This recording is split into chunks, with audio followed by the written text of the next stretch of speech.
Mga biday, sa magandang oras po sa lahat. Welcome po sa aking channel. Nako po, meron pong pasabog po mga kabida. Ito hong si Dr. Lorraine Badoy. Okay? Sa kanyang Facebook page po, mga kabida. Mantakin nyo, ipapa-aristo daw ni Pangulong Marcos ito hong si retired Major General Romeo Pocis po, mga kabida. Okay? Bukas, araw po ng Lunes. Yun yung post po mga kabida, ni Dr. Lorraine Badoy sa kanyang Facebook page, Ang kanyang Facebook page is Lorraine Body, mga kabida, Posted 9 hours ago. Ang sabi po niya dito, Bongbong Marcos is having General Pocis arrested on Monday. Okay?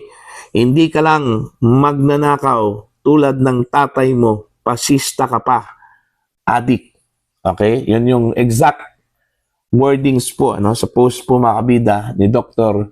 Lorraine Badoy. Alam naman po natin, ito kung si Dr. Lorraine Badoy, very critical po ito mga kabida sa Marcos administration. At kilalang kilala po na taga-suporta po ni dating Pangulong Rodrigo Roa Duterte. Mga kabida. Okay? Now, ang tanong, anong ground? On what ground po kung bakit ipapa-aresto po ito kung si General Romeo Pocis, mga kabida? Okay? Ang pagkakaalam ko lang po, ito kung si General Pocis, critical din ito, sa Marcos administration, At perceived Duterte supporter din, mga kabida. In fact, kung maalala po ninyo mga kabida, nung kasagsagan po ng mga kilos protesta patungkol ho sa issue po ng corruption laban sa flood control projects, isa po itong si General Pocis po mga kabida na nasa lansangan, Isa po sa mga forefront po mga kabida sa mga kilos protesta na yon. Alright? At kasama po ang ilang pong mga dating mga sundalo, mga retired officers po mga kabida ng Armed Forces of the Philippines. In fact, sila yung nagrally ho mga kabida sa harap mismo ng Camp Aguinaldo, kung saan po ay inakusahan po sila na nag-udyok daw mga kabida sa Armed Forces of the Philippines na alisin na po yung suporta po nila kay Pangulong Ferdinand Bongbong Marcos. Okay? Kaya nga, nagtataka din ako dito ho sa post po ni Dr. Lorraine Badoy kung totoo man po ito, on what ground po? Okay? Kung bakit po ipapa-aresto po ito kung si General Pocis, mga kabida. Okay? Pwede ka lang mag-aresto po ng tao, unang-una, kung meron kang arrest warrant, mga kabida. Pangalawa, kung caught on the act na nakita po ng mga sundalo o ng mga pulis na gumawa po ng krimen ang isang tao, So, pwede mo siyang arestuhin kahit na wala kong warrant of arrest, Pero kung ito po ay nakatakda na ipapa-aresto on Monday, bukas, meaning meron pong kaso. Okay? Now, ang tanong, ano po yung kaso ni General Romeo Pocis? Dahil lang ba sa pagiging critical po niya laban ho sa Marcos administration po, mga kabida? Okay? O di kaya meron po siyang ginawa po, na krimen? Okay? Kaya ipapa-aresto po ni Pangulong Ferdinand Bongbong Marcos. Ito, granting kung totoo po ito, mga kabida, Okay?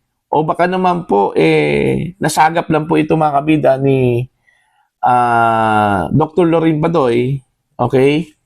Na hindi po beripikado po, mga kabida. Although kilala po natin ito si Dr. Lorraine Badoy, na may mga connection sa militar, sa Armed Forces of the Philippines, lalong-lalo na po na naging dating spokesperson po ito, mga kabida, ng NTF-ELCAC, okay? Na lumalaban po sa insurgency po mga kabida, Nung panahon po ni dating Pangulong Rodrigo Roa Duterte, mga kabida. So, possibly, baka may mga information na natanggap po itong si Dr. Lorraine Badoy, na yun yung magaganap po, mga kabida, bukas, araw po ng Lunes. Ipapa-aresto ito kung si General Romeo Pocis, mga kabida.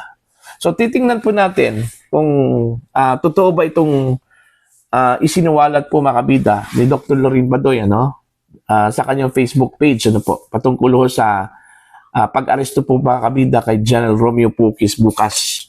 Kasi po, as of now, okay, wala ho tayong ideya kung anong grounds o anong kasalanan po kung bakit ipapa-aresto po mga kabida ng Pangulo ito kung dating general, mga kabida.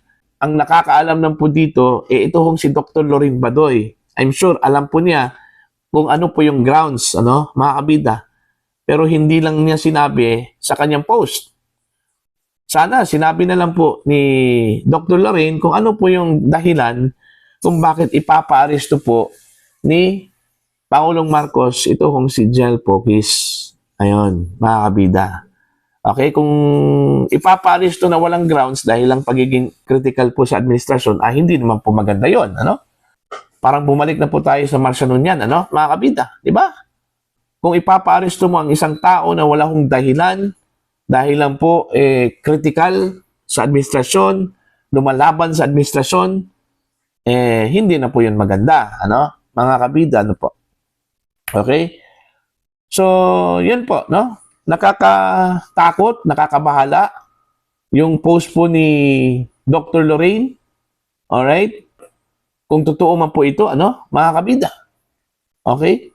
Unang nabasa ko po, mga kabida, ito kung balitang ito sa ang balita ngayon, mga kabida. Kaya dali-dali po akong in-scan po yung Facebook page po, ni Dr. Lorraine Badoy. Yun nga, meron nga, mga kabida, Okay?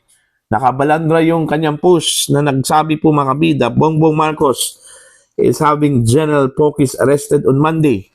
Hindi ka lang magnanakaw tulad ng tatay mo. Pasista ka pa. Adik, Alam nyo, napakatapang talaga itong si Dr. Lorraine, Hindi ho natatakot po mga kabida. Okay? Ewan ko kung andito pa yan sa Pilipinas. Ang pagkakaalala ko lang po mga kabida, nasa abroad to, I don't know kung bumalik na ba dito sa Pilipinas, ito kung si Dr. Lorraine Badoy, po, mga kabida, po.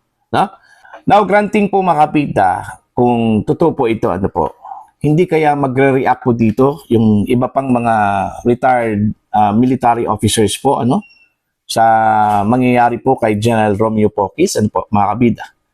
Kung tutuusin po, mas meron pa pong mga retired military officers na mas critical pa po kay General Romeo Pokis, po, mga kabida. Kung makita mo lang yung mga post po ng ilang mga military officers po, dating military officers, grabe, kaysa dito ho sa mga post po ni General Romeo Pokis po, mga kabida, po.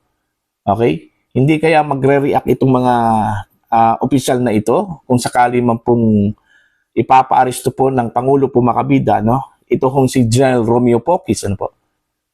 Pangalawa, bakit po ang Pangulo mismo ang magpapa-aresto po dito, mga kabida? Kasi po, kung, again, lilinawin ko lang po, kung meron pong kaso, hindi na mismo ang Pangulo ang mag-utos niyan, mga kabida, automatic po yan Pag may kaso po mga kabida, at nasa korte na po, automatic po ang korte ang magpapa-aresto niyan, hindi po ang Pangulo, mga kabida.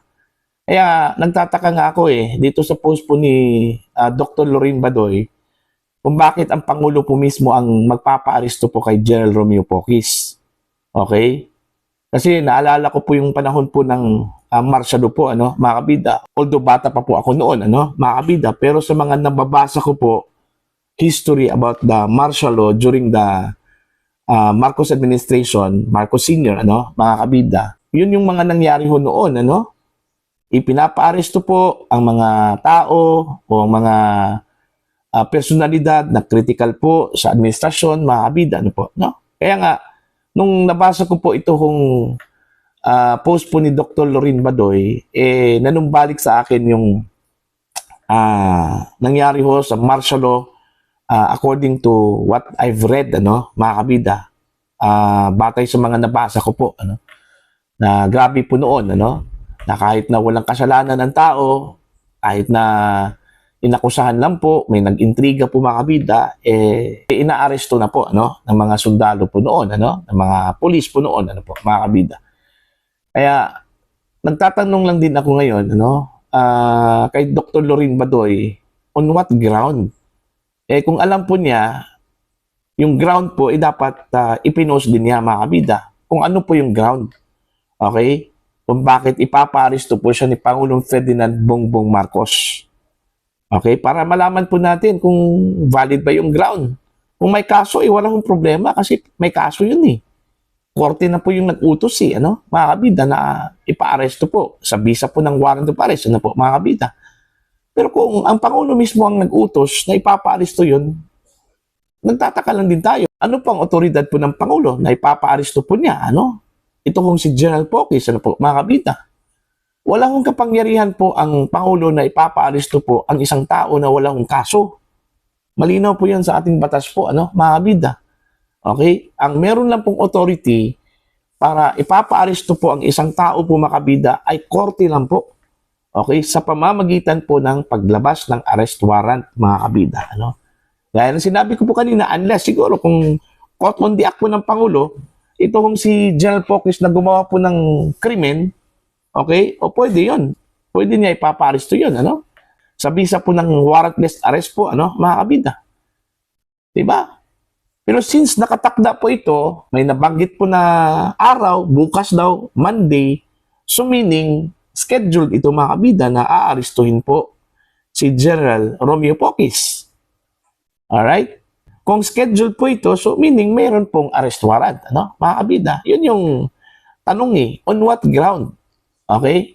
Na ipapaaresto ito. May kaso ba? Ano yung kaso? Laban ho kay General Pocis. Okay? Sedition ba yung kaso po niya, mga kabida?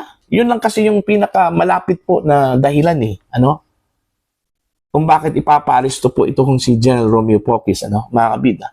Hindi ko po alam kung may kasong sedition ba ito. Okay? Ito kung si General Pocis. Baka naman po, yun yung dahilan po kung bakit ipapaaresto po itong si General Pocis, mga kabida. Okay? So, again, abangan po natin to bukas kung magkakatotoo ba, mga kabida. Ito kung sinabi po ni Dr. Lorin Badoy, na ipapaaresto daw ni Pangulong Ferdinand Bongbong Marcos. Ito kung si General Romeo Pocis, mga kabida. Para po sa inyong opinion at pananaw, please comment down. Sa mga hindi pa po subscriber sa aking channel, please subscribe, just click the subscribe button, click the notification bell, click all para updated po kayo mga kabida sa aking mga uploads. Maraming salamat po sa inyo lahat.